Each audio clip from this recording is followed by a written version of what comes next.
Crime alert, जुर्म के खिलाफ आवाज।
एक महिला और एक पुरुष एक लाश को पहले एक फैक्ट्री में छुपाते हैं, फिर वहीं पर आपस में शारीरिक संबंध भी बनाते हैं।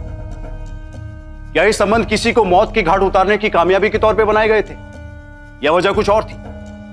और किसकी थी ये लाश? कौन थे ये महिला और पुरुष? क्या इस लाश के साथ इनका कोई संबंध था? नमस्कार, मैं गिरीश जैन। क्राइम अलर्ट के इस एपिसोड में देखते हैं ये सनसनीखेज वारदात।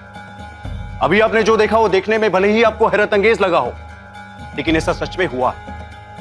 यह घटना यूपी में लखनऊ के पास के एक शहर में घटी। इस घटना का पूरा सच जानने के लिए हमें कुछ वक्त पीछे जाना होगा।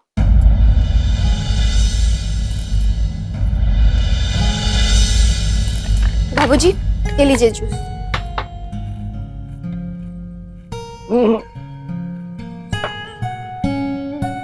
नरेंद्र, प्रताप कहाँ है? आप तो जानते ही हैं पिताजी, अपने कमरे में होगा, घोड़े बेचकर सो रहा होगा और क्या। तुम दोनों ने ही उसे सर पे चढ़ा रखा है। सुबह सुबह उठा क्यों नहीं देते? ये बात आप मुझसे नहीं, अपनी बहू गीता से कही है।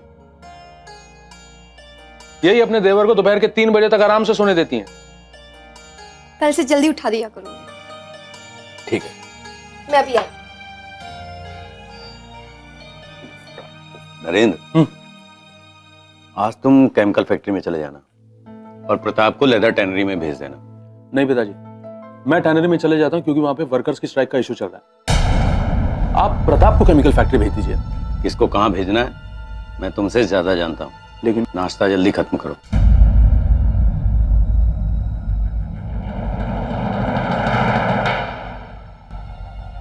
कहने को तो शहर के इतने बड़े बिजनेसमैन हैं, पर सारा रोब घर में ही झाड़ना है। प्रताप, प्रताप, प्रताप उठो। अरे जल्दी उठो, ऑफिस जाना है यार। सोने दो ना भैया। प्रताप, आप उसे सोने दीजिए। आप पिताजी के साथ ऑफिस जाइए, मैं इसे भेज दूंगी। ठीक है, लेकिन जल्दी भेजना। हमेशा काम खत्म होने के बाद पहुंचता ना लायक। पता नहीं क्या कुंभकर्ण का नाती।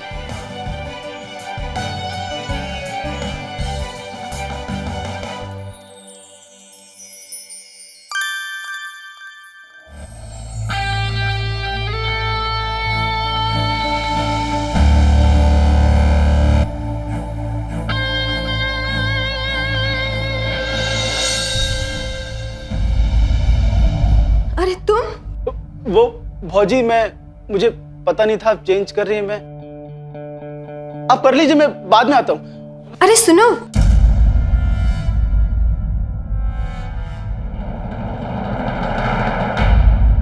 यहाँ आओ।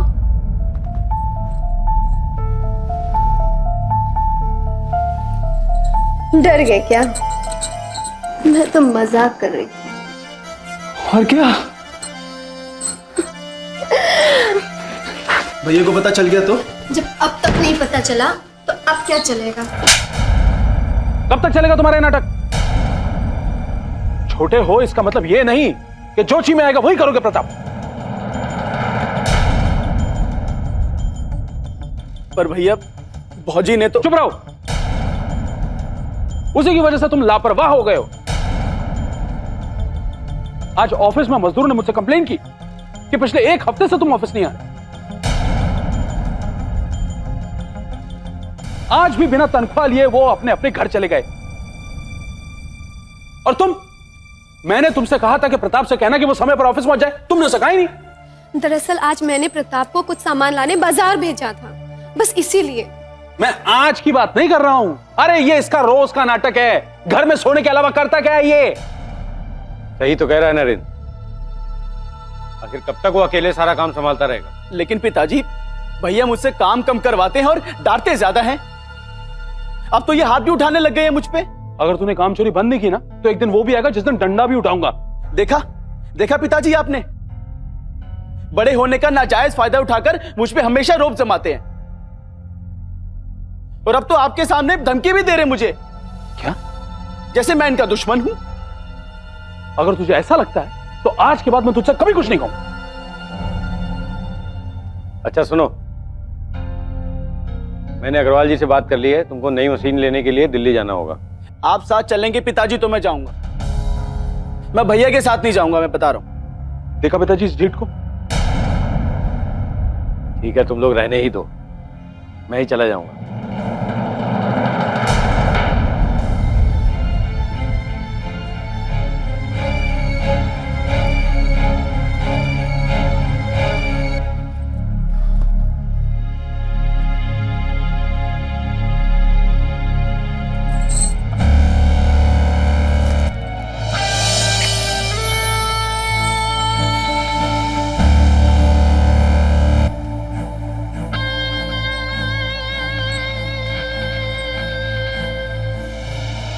भारतीय संस्कृति और परिवारों में देवर और भाभी का रिश्ता बेहद ही पवित्र माना जाता है, लेकिन प्रताप और गीता इस रिश्ते की एक ऐसी परिभाषा रच रहे थे जो किसी भी दृष्टि से ना तो पवित्र थी और ना ही परिवार और समाज की नजरों में जायज।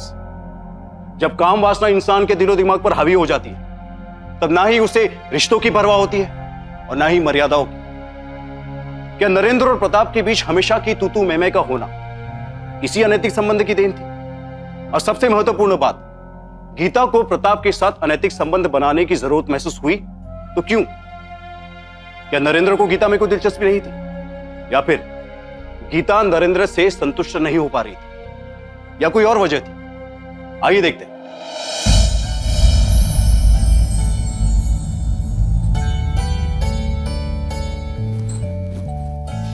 अरे अरे,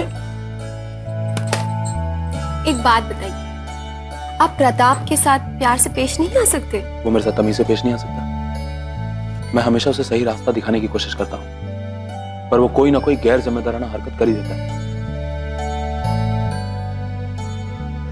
देखो, समझता हूं कि बचपन में उसे अम्मा का प्यार नहीं मिला, पर इसका मतलब ये तो नहीं कि वो ढीठ हो जाए। तो उसे आप प्यार से समझाइए ना।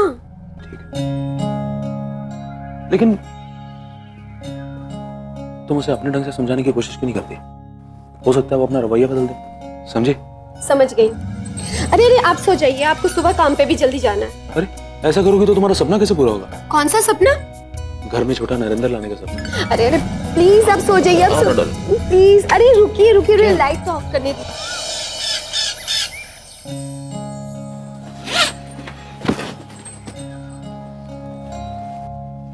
मैं ऑफिस जा रहा हूँ, प्रताप से कहना कि ठीक 11 बजे ऑफिस पहुंच जाए। जी। क्या समझी? 11 बजे मतलब 11 बजे। हाँ हाँ।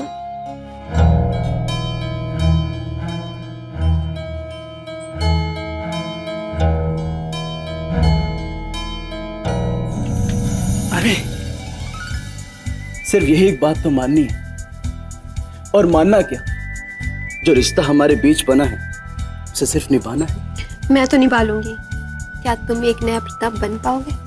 आपसे वादा किया तो मैं बनूंगा, और अगर ना बन पाऊं तो जिस कटोरी में कुत्ते को खाना डालती हो ना, उसमें तो मुझे परोसना। सोच लो।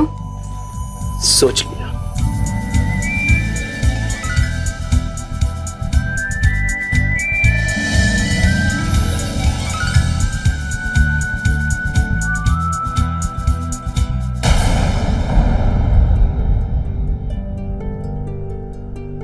तुमसे कितनी बार कहा है पीतांबर का हिसाब सबसे पहले लिखा करो, लेकिन तुम अब कहां ढूंढूं उसे? पिताजी, ये रहा पीतांबर का हिसाब, ये देखिए। अरे वाह, यही तो है। कहां मिला तुम्हें? भैया के कमरे से। है?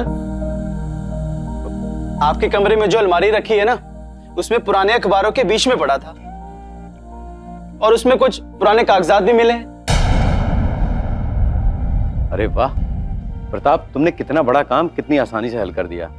हाँ, मुझे भी यकीन ही नहीं हो रहा कि कल तक जो प्रताप आपसे और मुझसे खाने से ज्यादा थप्पड़ खाता था, आज वो इतना समझदार कैसे हो गया? तो है। पिताजी, प्रताप को समझदार बनाने में सबसे बड़ा हाथ गीता का है। तो बहू, इसकी जल्दी से शादी भी करवा दो। शादी? हाँ हाँ, क्यों नहीं? इतनी भी क्या जल्दी है पिताजी? कम से कम इसे 1 साल अपनी जिम्मेदारियां उठाने तो दीजिए। भौजी सही कह रही है।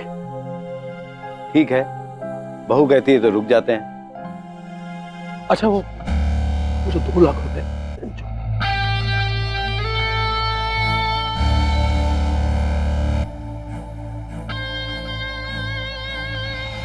जिस प्रताप को तमाम कोशिशों के बावजूद नरेंद्र रास्ते पे नहीं ला पा रहा था, उसे गीता बड़ी आसानी से ले आई। क्या गीता सचमुच चाहती थी कि प्रताप अपने भाई और पिताजी की हर बात को माने, या फिर वो देखना चाहती थी कि प्रताप उसकी बात मानता है या नहीं? दूसरी तरफ प्रताप, जो अपने पिताजी और भाई की किसी भी बात को गंभीरता से नहीं लेता था, वो ना केवल अपनी भाभी की बात को मानने के लिए तैयार हो गया, बल्कि वादा भी कर लिया।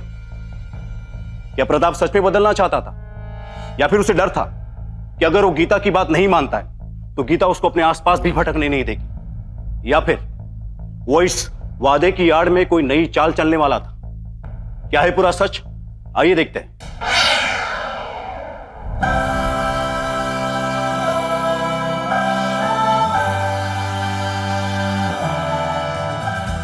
बस करो प्रताप। थोड़ी देर और।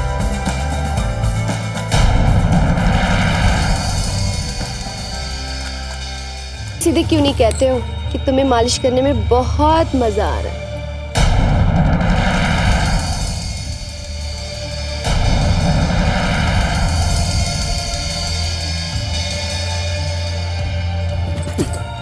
अच्छा, तुम्हें नहीं आ रहा? हाँ,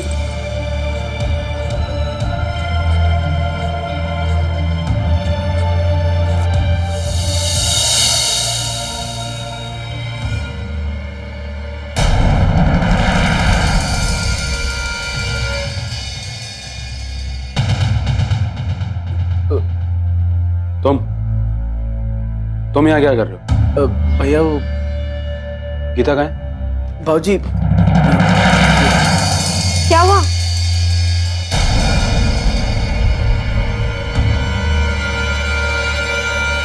क्या हुआ?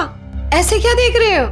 नहीं, तुम्हारे कंधे पे तेल है और प्रताप के हाथों में।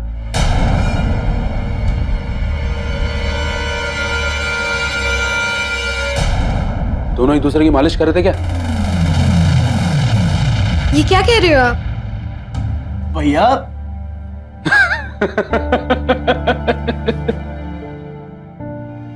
मजाक कर रहा हूं बाबा। अच्छा, वो अलमारी से जरा 4 लाख रुपए निकाल के दे दो, किसी को देने। हाँ।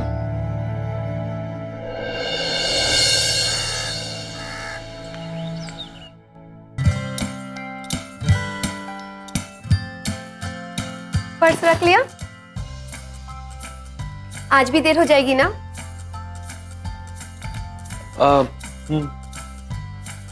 तो आने से पहले फोन कर दीजिएगा। आजकल तुम्हारा रवैया इतना बदल क्यों गया है? मतलब तुम इतनी पूछताछ क्यों करती हो?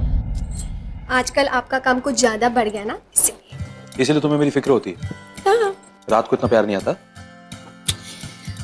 आपको अगर अच्छा नहीं लगता है तो नहीं पूछूंगी। तुम औरतों को ना कोई समझ नहीं सकता।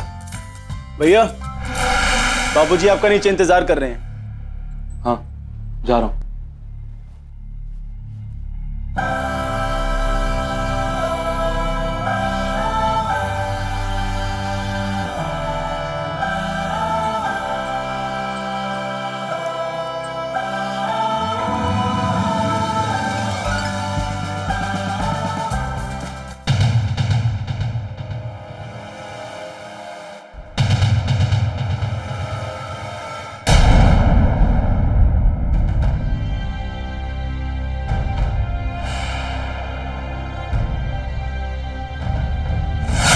प्रताप को समझदार बनाने में सबसे बड़ा हाथ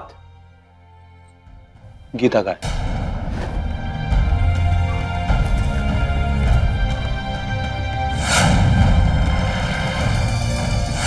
ऐसे क्या देख रहे हो? नहीं, तुम्हारे कंधे पे तेल है और प्रताप के हाथों में।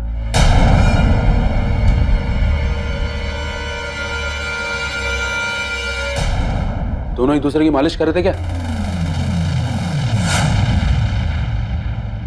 अरे अरे हाँ? क्या हुआ? कुछ नहीं पिताजी। चलो। हाँ हाँ, आप चलिए, मैं आता हूं।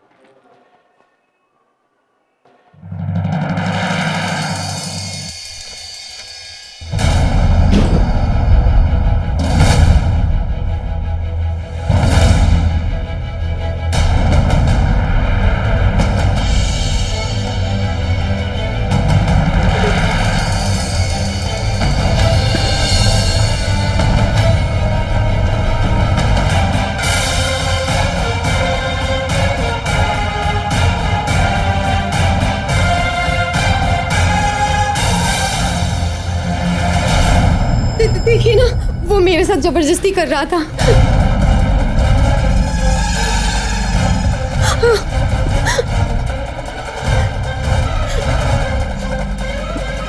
भैया भैया मैंने कुछ नहीं किया भैया, मैंने कुछ नहीं किया।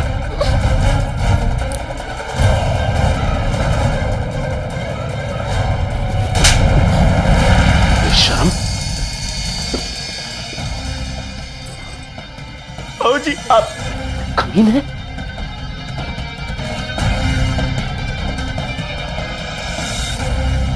रंगे हाथों पकड़े जाने के बाद भी झूठ बोल रहा है।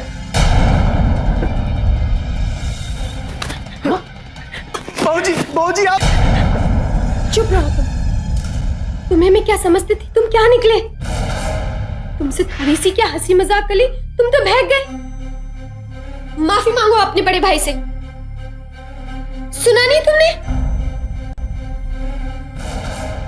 माफी मांगो, इसी वक्त माफी मांगो।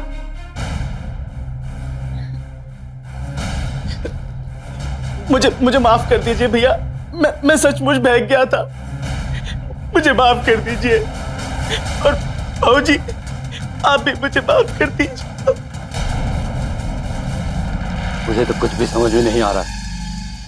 तुम दोनों इसे जो भी दंड देना चाहते हो दो, बल्कि मैं तो कहता हूं इसको पुलिस के हवाले कर दो। रहने दीजिए पिताजी, बात घर के बाहर जाएगी तो बदनामी हमारी होगी। वैसे मैं एक सलाह दूं? बोलो। जितनी जल्दी हो सके प्रताप की शादी कर दीजिए।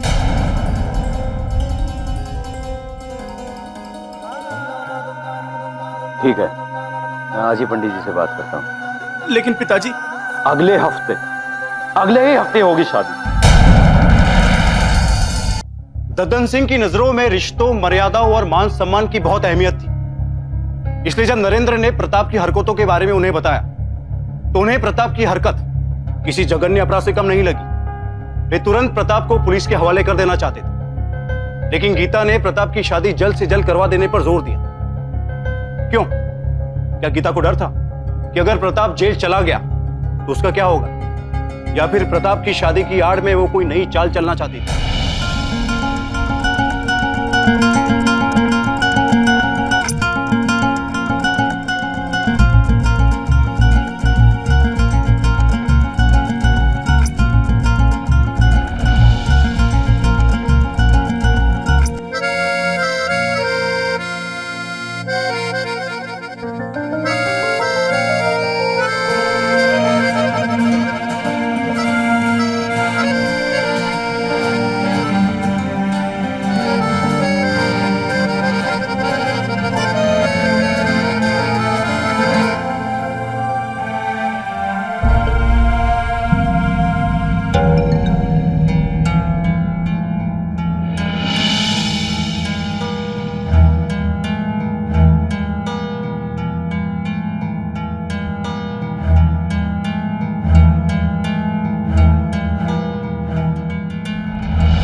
चुपचाप सो जाओ, मुझे नींद आ रही है।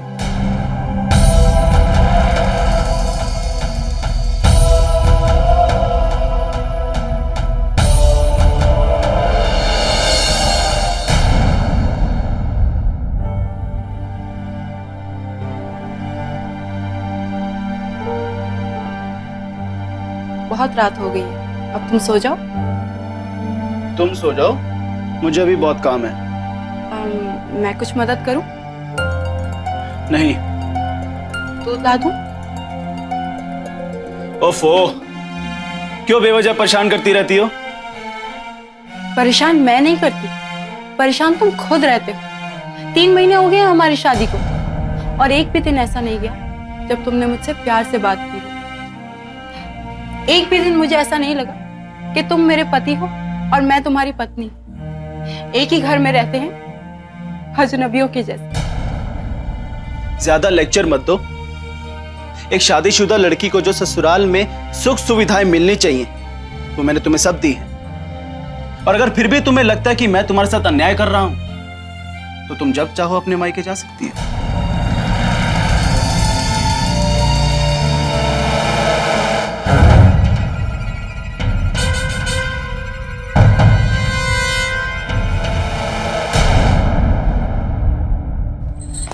ममता तुम्हारी बीवी है प्रताप, तुम उसके साथ ऐसा व्यवहार नहीं कर सकते। कहीं ऐसा ना हो कि वो तंग आकर अपने मायके चली जाए और फिर कभी ना आए।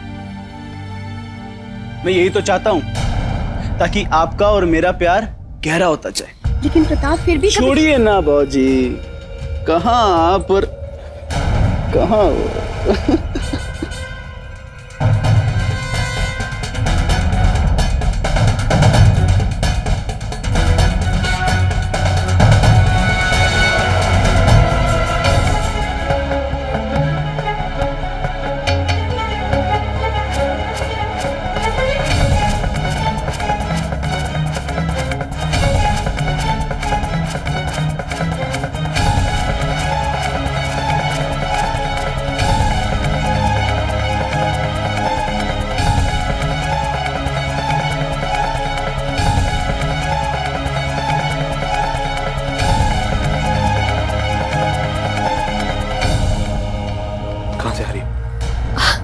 दरअसल ममता बहुत ही ज्यादा परेशान है, उसी को समझाने गई थी। ओ, क्या हुआ उसे? वो बहुत ही ज्यादा परेशान है, अब समझाइए ना प्रताप को। हाँ, ले जाए उसे मायके थोड़े दिनों के लिए। जरूर। वैसे तुम्हारी ये लिपस्टिक को क्या हुआ, इतनी फैली क्यों हुई है? लिपस्टिक? क्या हुआ? पता नहीं, काम करते करते फैल गई होगी। ओ, अरे हाँ, काम करते करते।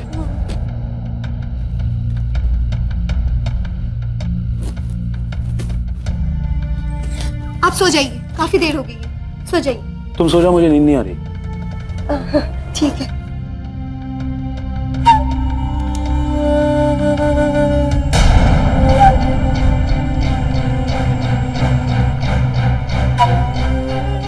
कि नरेंद्र गीता और प्रताप को आपत्तिजनक अवस्था में देखने के बावजूद भी खामोश क्यों रहता है? वो गीता के साथ ऐसे पेश आता है जैसे कुछ हुआ ही ना हो। क्या नरेंद्र गीता और प्रताप के इस अनैतिक संबंध को सामान्य मानकर अनदेखा करना चाह रहा था, या फिर इस घटना को अभी तूल ना देकर भविष्य में किसी बड़ी साजिश को अंजाम देना चाहता था? क्या होता आगे, आइए देखते हैं।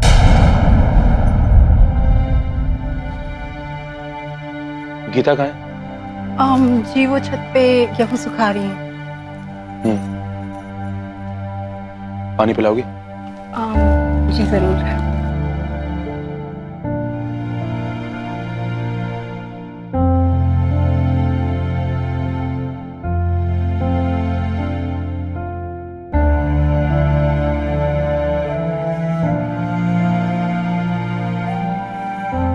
पानी?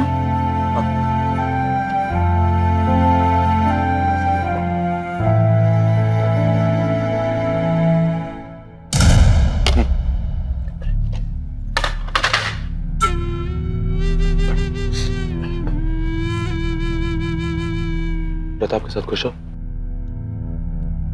क्या तुम्हें पता है कि प्रताप तुम्हारे साथ इतनी बेरुखी से पेश क्यों आता है? जानना चाहती हो क्यों?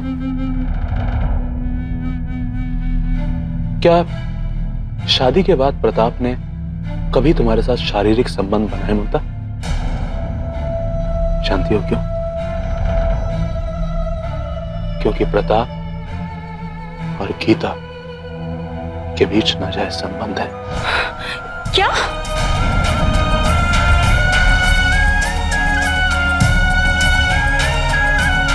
नहीं, ऐसा नहीं हो सकता।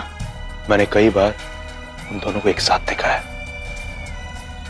मैं समझ सकता हूं ममता कि तुम पर क्या बीत रही है, पर अगर तुम चाहो तो इस बात के लिए प्रताप को मैं कड़ी सजा दे सकता हूं। कैसे? अब तो तुम जानती हो कि प्रताप और गीता के बीच कैसे संबंध है। क्या वैसे संबंध तुम्हारे और मेरे बीच नहीं हो सकते? ये क्या कह रहे हैं आप? मैं ऐसा नहीं कर सकती। जहर को जहर काटता है ममता। लेकिन आप तो मेरे जेठ हूं, यही ना? और तुम्हारे पति को पाने का इससे अच्छा मौका तुम्हारे पास कभी नहीं आएगा। मैं अपने पति को नहीं छोड़ूंगी।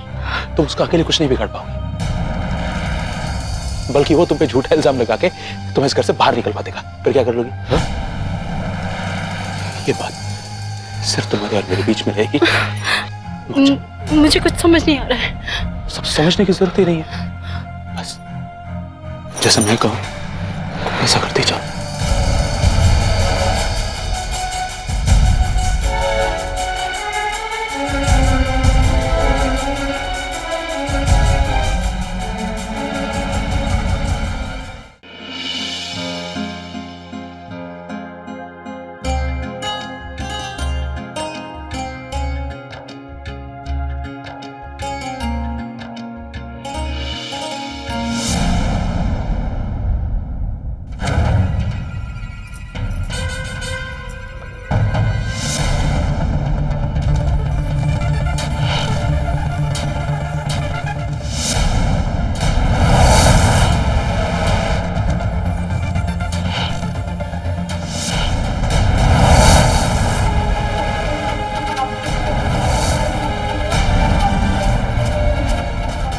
ममता!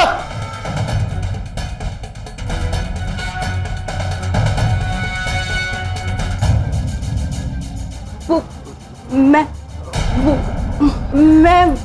वो क्या कर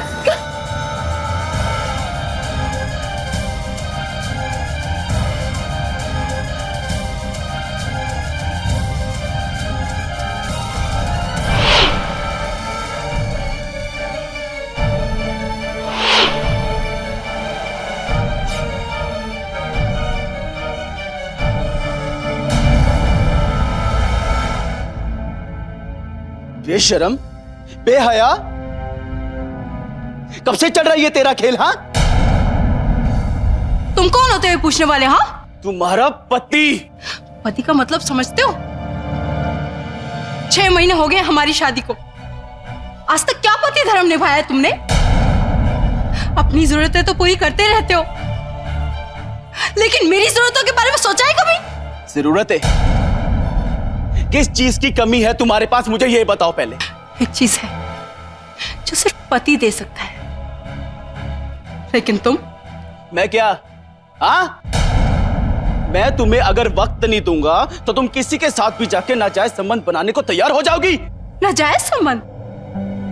और जो तुम्हारी गीता दीदी के साथ संबंध है वो जायज है? चुप! आइंदा अगर मैंने तुम्हें भैया के साथ देख लिया तो जान ले लूंगा तुम्हारी। तो तुम भी एक बात कान खोल के सुन लो कि मैंने अगर तुम्हें गीता दीदी के साथ दोबारा देखा तो तुम्हारा वो हश्र करूंगी जो तुम सोच भी नहीं सकते।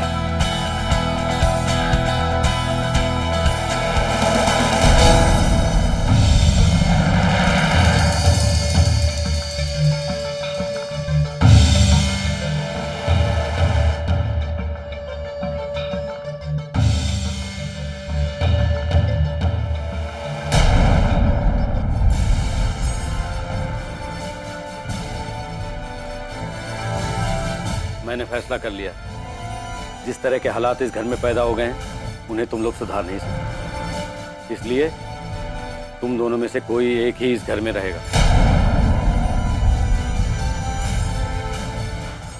आपस में तय कर लो कौन रहेगा।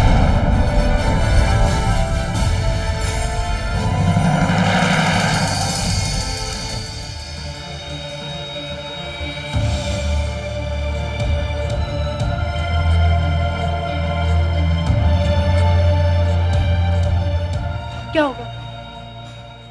पिताजी ने तो साफ साफ कह दिया है कि दोनों भाइयों में से सिर्फ एक भाई इस घर में रह सकता है। तो क्या? मैं किसी भी कीमत पे इस घर से जाने वाला नहीं। जाना होगा पर प्रताप को, और उसके लिए मैं किसी भी हद तक जाने को तैयार हूं। और अगर इसी बीच गीता बीच में आ गई तो मैं उसे भी नहीं छोड़ूंगा।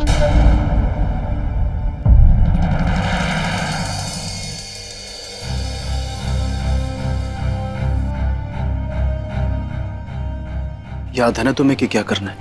हाँ मुझे पता है। ठीक है, तुम जाओ, मैं तुम्हारा इंतजार करूंगा मिस कॉल का। ठीक है। हाँ मौर्य, बस 5 मिनट में पहुंच रहा हूँ, आप वहीं रुको। हाँ। अब कहाँ जा रहे हो? अभी तो आए हो तुम ऑफिस से।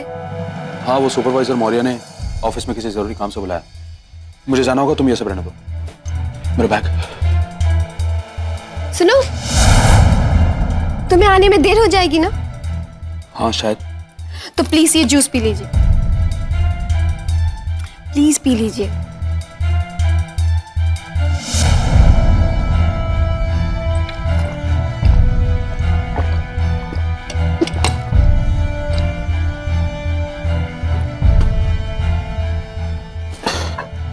अरे आपको क्या हो गया? क्या हो गया आपको? पता नहीं। आइए यहाँ बैठिए प्लीज। कुछ चक्कर सा आ गया। आपकी तबीयत तो ठीक है ना? हाँ वो समझ में नहीं। आ रहा है। मुझे जाना होगा। मुझे नहीं लग रहा कि आपकी तबीयत ठीक है। आप ऑफिस नहीं जाएंगे? नहीं, मैं प्रताप को भेज दूंगी, आप बिल्कुल नहीं जाएंगे। आप चलिए अंदर चलिए। अच्छा एक काम करो, मेरे फोन से एक मैसेज कर दो मौर्य को और कह दो कि मैं नहीं आ पाऊँ। हाँ ठीक है ठीक है, आप चलिए अंदर चलिए।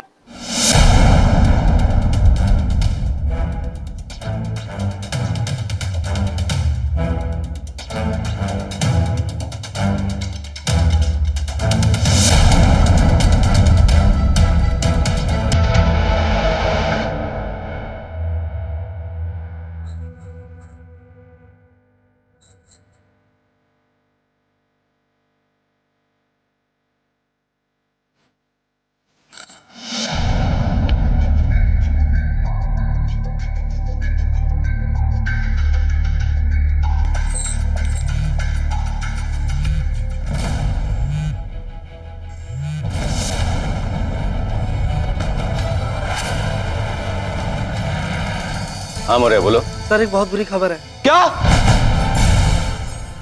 आपको किसी पे शक है?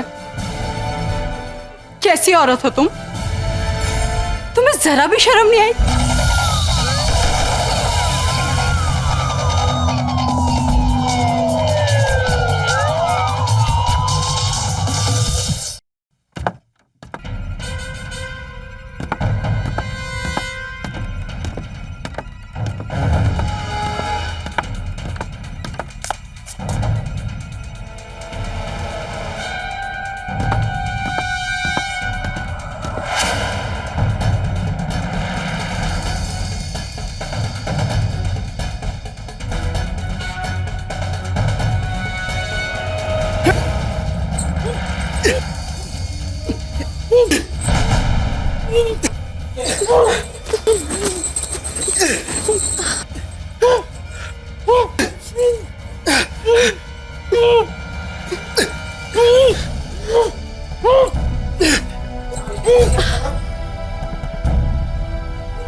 नरेंद्र कहाँ है? वो कल रात से घर ही नहीं लौटे। क्या? और तुम मुझे अब बता रही हो? कभी कभी वो काम के सिलसिले में देर रात तक फैक्ट्री में ही रुक जाते हैं, इसलिए नहीं बताया।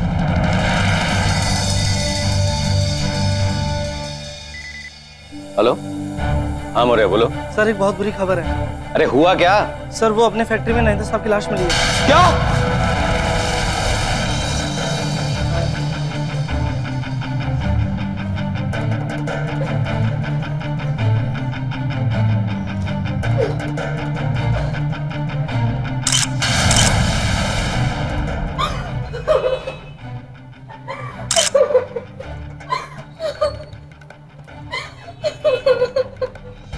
आपको किसी पे शक है?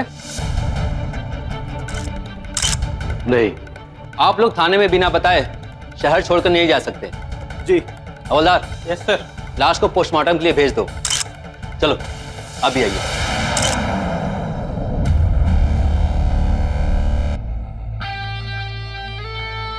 अब हमें रोकने वाला कोई नहीं। हाँ, लेकिन एक रोड़ा है। कौन? ममता। उसका भी कुछ करना पड़ेगा। तो उसे भी भेज देते हैं उसके आशिक के पास। तुम्हारा मतलब नरेंद्र के पास? हाँ, दोनों को अलग करके हम पाप की भागीदार क्यों बने? सही कह रही है।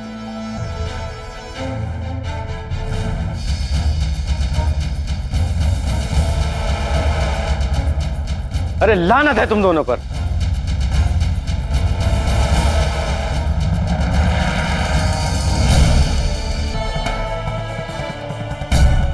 मैंने किसी एक को घर से बाहर जाने के लिए कहा था, लेकिन तुम लोगों ने उसे मौत की नींद ही सुला दी, वो भी इतनी घिनौनी साजिश कर। क्यों किया ऐसा? शराफत से ये बता दो कि तुम लोगों ने ऐसा क्यों किया। जवाब दो। क्योंकि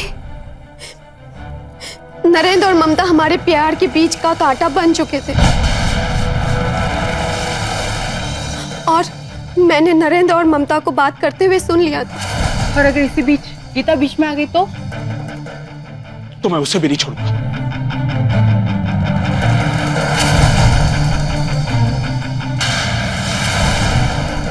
फिर क्या किया तुमने? इससे पहले कि मेरे पति कोई अगला कदम उठाते, मैंने और प्रताप ने मिलकर प्लान बना डाला।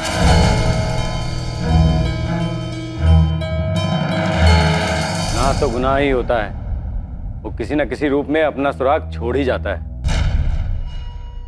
फैक्ट्री में तुम लोग के हाव भाव कुछ और कह रहे थे और आंखें कुछ और।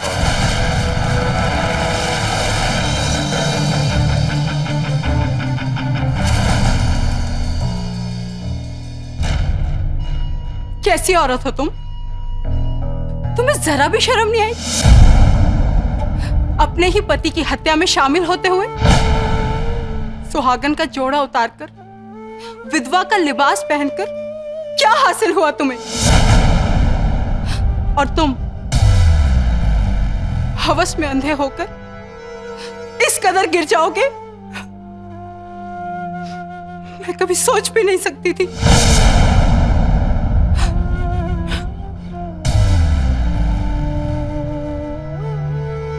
सबसे बड़ी सजा तो मुझे मिली है इंस्पेक्टर। मैं किसी को मुंह दिखाने के लायक नहीं रहा। इन दोनों ने मेरी इज्जत, मान, मर्यादा सब मिट्टी में मिला दी। कांस्टेबल ले चलो।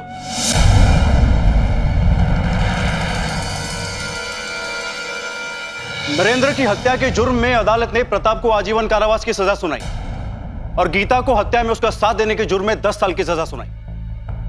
अगर प्रताप गीता के बहकावे में आकर उसके और गीता के रिश्ते की मर्यादा को नहीं जानता या फिर उसके अनैतिक रवैये के बारे में अपने भाई और पिताजी को बता देता तो आज उसे जेल नहीं जाना पड़ता। या फिर नरेंद्र गीता के साथ थोड़ी सख्ती दिखाता और दद्दन सिंह अपने अधिकारों का सही तरीके से उपयोग करते तो आज नरेंद्र की मौत नहीं होती। या यूं कहे कि अगर पूरा परिवार एक साथ बैठकर इस मसले को सुलझा लेता तो ना ही नरेंद्र मरता और ना ही प्रताप और गीता को जेल जाना पड़ता। दूसरी तरफ नरेंद्र के बहकावे में आकर ममता ने मर्यादा को लांघने की गलती की और इस अनैतिक संबंध के दलदल में वो ऐसी फंसी कि ना ही उसे उसका पति मिला और ना ही प्रेमी। इस तरह के गुनाह ना केवल परिवारों को बर्बाद करते हैं बल्कि रिश्तों और मर्यादाओं को भी अपमानित करते हैं और समाज पर इसका बुरा असर पड़ता है वो अलग। रिश्तों की आड़ में इस तरह का भयावह खेल कहीं आपके आसपास तो नहीं हो रहा। अलर्ट रहिए। इसी के साथ मैं गिरीश जैन क्राइम अलर्ट के इस एपिसोड में आपसे विदा लेता हूं। फिर मिलूंगा ऐसी एक सच्ची घटना के साथ। तब तक बी अलर्ट, बी सेफ।